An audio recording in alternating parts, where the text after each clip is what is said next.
lieutenant governor, not president of the United States.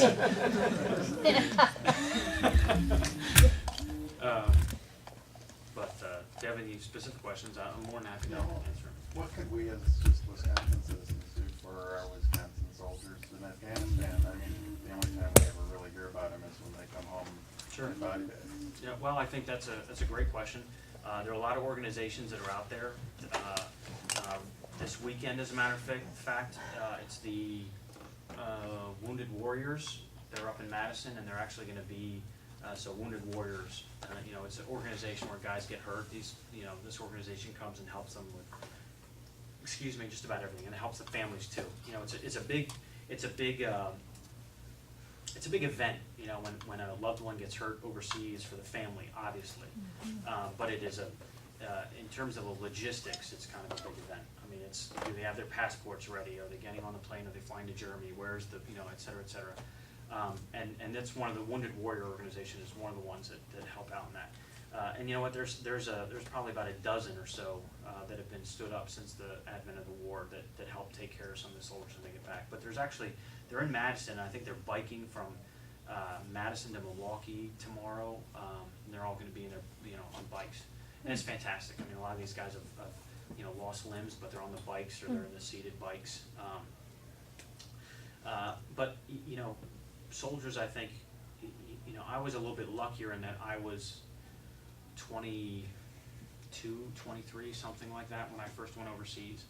I wasn't 18. I had a little bit of more maturity, I think. But some of these young kids are going over there for a year, 18, 19 years old, and they come back and they just are, I think that communities are doing a great job of trying to help reintegrate some of these kids back in. But then I go around the state too, and I see, I've met so many veterans that have come back that can't get a job. So I think just welcoming them back into the fold, I think, is a great thing. And I mean, other vets in here will tell you, I always loved it. When people say thank you, it's a huge. It does mean. I mean, it's a small thing to say, but it means something great. I think that there's probably a lot of organizations you could look up. Wounded Warrior is a great one to help out. Just general sense. That sort of is almost a good segue into the third point that you mentioned in terms of things that you would want to focus on as a lieutenant governor, which is VA. veterans care. Yeah, I have, and I'm proud to call him a friend. But over the time since I've been doing this, I've gotten to know the former secretary that was released, John Skokas, and some of the vets are probably familiar with John.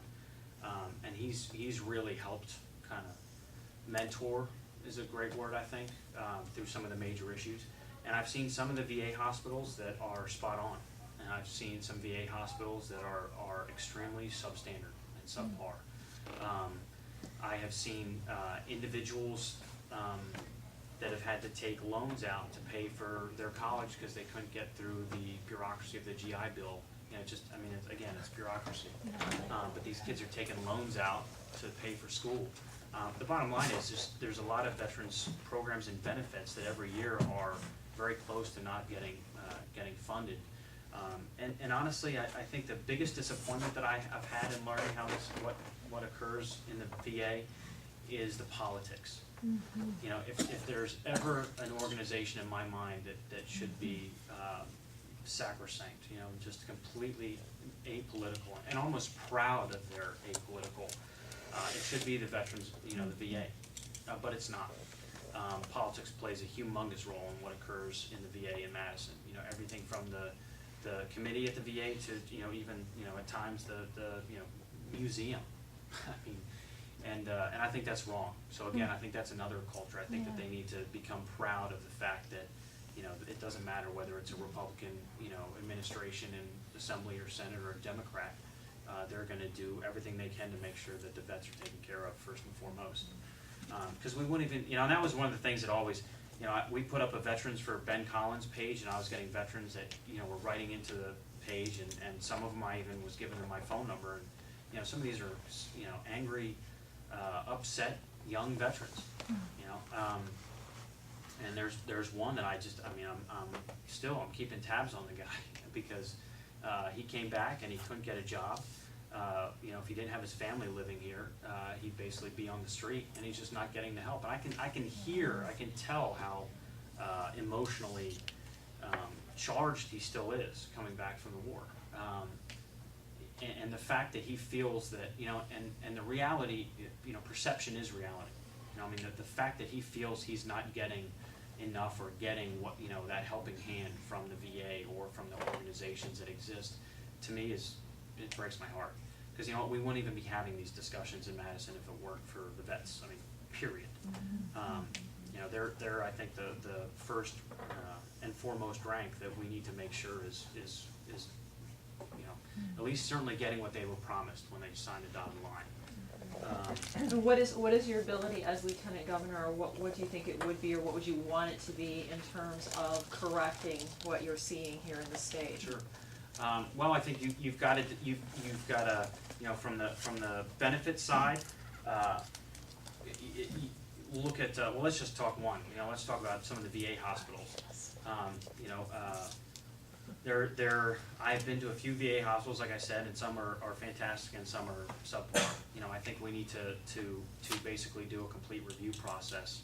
I mean, really an audit, I mean, a statewide audit of the services that are being received. And honestly, it's gotta be raised to, everything's gotta be at that, you know, if one can do it, they all can do it. I mean, that's my firm belief. You know, from a state perspective, I think we need to get into that architecture of the VA and start molding that back down to where the focus is on, you know, let's, you know, I think you know, that's the mark of the leader, right? Let's get through the red tape first. Get the kid the money so he can pay for the tuition, and we'll figure out the paperwork later. You know, I mean, if there's an organization that probably needs to be very fluid, you know, the VA in this time right now is one of them, and it's not. You know, also, I mean, I'll ask this, you know, how many veterans do we have in here? Raise your hands. Do you guys belong to VFW or American Legion? You know, you know, you look at some of the VFW and the American Legion organizations here in the state, and it's generally a very, and do not be offended, but I mean, it's generally an older, you know, age higher, you know, maybe Vietnam.